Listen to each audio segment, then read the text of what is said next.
Welcome to solverfy. Okay, we have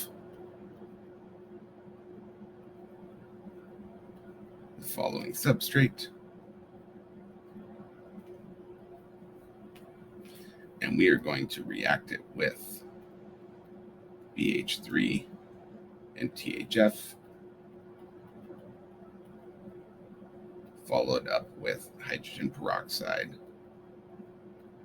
and sodium hydroxide, in a reaction that is known as hydroboration oxidation. Hydroboration oxidation.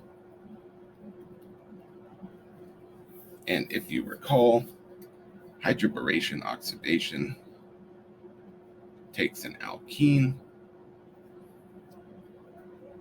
and installs an alcohol. However, it installs the alcohol in the non-Markovnikov position.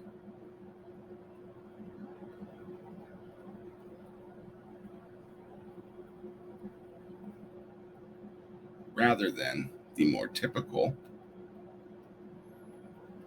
addition of OH across a double bond, which gives us the more substituted alcohol, also known as the Markovnikov product.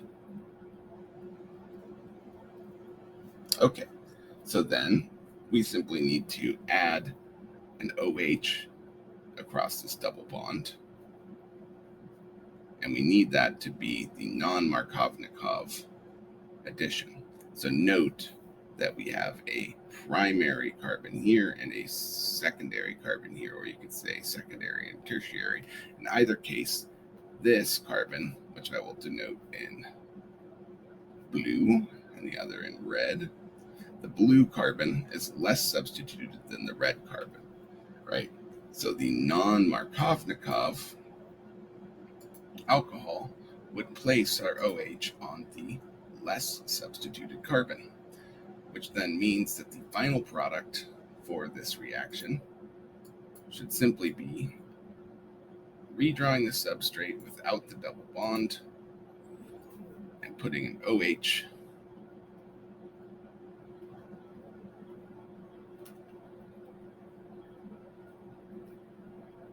on the less substituted carbon of the two carbons participating in the double bond.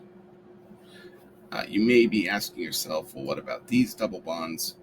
Recall that this is a phenyl ring, and these are conjugated in an aromatic system and are incredibly stable double bonds, far less reactive than your typical alkene, and don't undergo most reactions that do work with alkenes. In either case, it looks like the matching answer here is for